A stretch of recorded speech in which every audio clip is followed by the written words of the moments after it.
Learning how to use and depict pronouns from a sentence by Latta, Brent Hile, and Matt Klein. Yo. Yo in Spanish means I.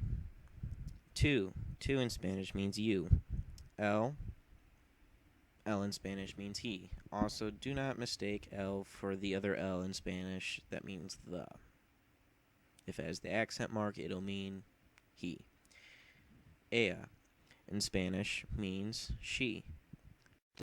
Usted in Spanish also means you. Note that when speaking Spanish, yes, tú and usted both mean you. But tú is informal, as if you were talking to a friend, younger sibling, or a person, or your parents. Usted would be used if you're talking to a boss or an elder, or even if your parents require you to refer to them with usted rather than tú. Nosotros in Spanish means we. Nosotras also means we. Same case with the tú and usted. They both mean we, but nosotras is the feminine form, which will only be used for females. Nosotras can be used for either he, like a group of males, or a mixed crowd of males and females. Ellos in Spanish means they all.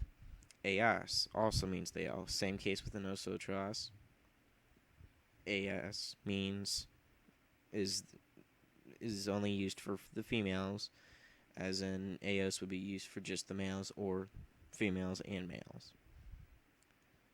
Ustedes means you all. Conjugating. Conjugating is when you identify a verb to choose what pronoun the verb belongs to. For example, if you were identifying a verb such as eres in a sentence, then you would look up over the list that is coming up to find the pronoun that the verb correctly. For the verb ser. Yo goes with soy. Tú goes with eres. Es goes with el, ellas, and usted. Nosotros and nosotras goes with somos. And son goes with ellos, ellas, and ustedes. Pronouns with their verb estar.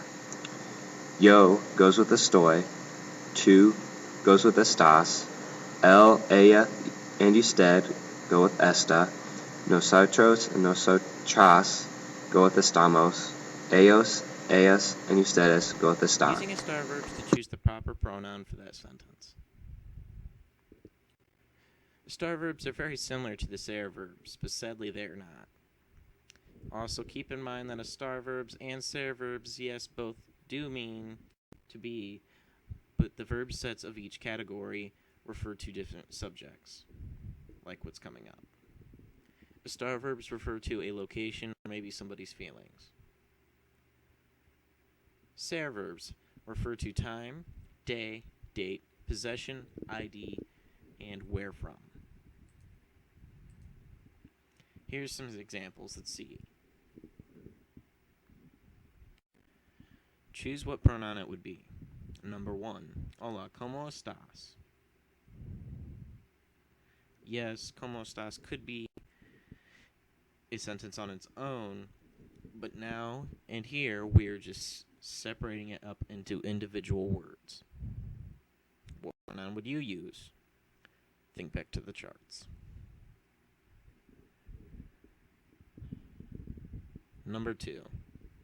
Blank soy, Indiana. What pronoun would you use? I'll give you a moment.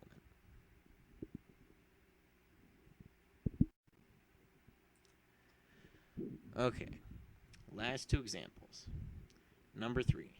Blank, somos compañeros de clase. What pronoun would you use?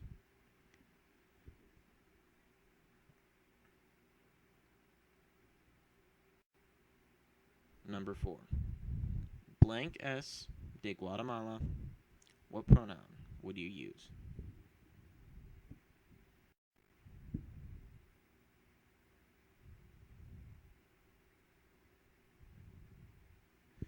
Okay, let's check your answers. Number 1. The pronoun that you chose should have been to. Number 2, the pronoun that you should have chose should be yo. Number 3, the pronoun you should have chose nosotros. Also, I'd like to comment, this really would have helped noticing that it's nosotros and somos. The context clue for somos, depending on which one you would choose, is compañeros, with it ending with an O rather than an A. If it ended with an A, you'd probably put nosotras. And number 4, you could have either chose L or A.